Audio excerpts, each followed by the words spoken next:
My parents gave my sister the keys to my house not knowing I sold it 2 weeks ago. My parents always treated Ashley like she could do no wrong. Perfect grades, perfect husband, perfect kids. Meanwhile, I was the screw-up who dropped out of college and worked construction for 5 years. I saved every penny, lived in a studio apartment that smelled like mold, ate ramen for dinner most nights, all so I could buy my first house. When I finally closed on it last year, my parents barely congratulated me. My dad just said, "Well, at least you're finally doing something responsible." Ashley threw a fit because I didn't invite her to the housewarming party. Truth is, I didn't have a party. I just wanted one thing in my life that was mine. But my parents made copies of my keys anyway. Said it was for emergencies. I told them no, but my mom guilt-tripped me about what if I got locked out or had an accident. 2 months ago, I got a job offer in Colorado. Dream position. 3 times my current salary. I could finally stop living paycheck to paycheck. The problem was the house. I couldn't afford to keep paying the mortgage while renting in Colorado. So, I listed it for sale. It sold in 6 days. Way over asking price. The new owners were this young couple expecting their first baby. They were so excited talking about painting the nursery and planting a garden. We closed 2 weeks ago. I handed over the keys, signed the papers, took my check, and moved to Colorado 3 days later. I didn't tell my parents. We barely talked anyway, and I figured I'd mention it on our next call. No big deal. Yesterday, my phone exploded with messages. 12 missed calls from my mom, 8 from my dad, 20 texts from Ashley, each one angrier than the last. The text started normal. "Hey, are you home?" Then got progressively more frantic. "Why is there a crib in your living room? Who are these people? They're calling the cops on me." I called my mom back. She was hysterical. "How could you do this to your sister?" "Do what?" Ashley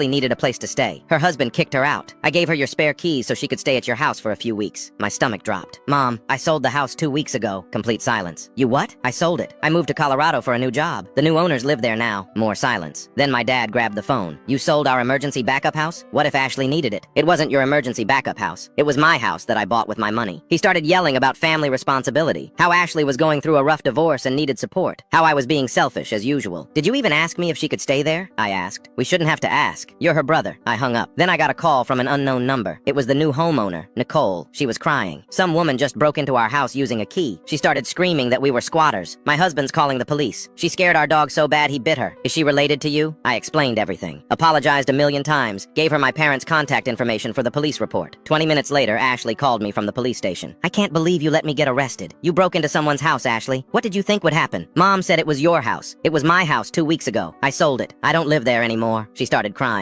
Not sad crying. Angry crying. "You never told anyone? What kind of person doesn't tell their family they're moving? The kind of person whose family only calls when they need something." She hung up. My mom called right after demanding I pay Ashley's bail and the medical bills from the dog bite. I blocked all their numbers. This morning, Nicole texted me. Her husband wanted to press charges, but she talked him out of it. Said she felt bad because Ashley was clearly going through something. I sent her a gift card for the stress and apologized again. Then I got one final email from my dad. Subject line, "You're not welcome at Thanksgiving." I wrote back, "I wasn't planning on coming anyway."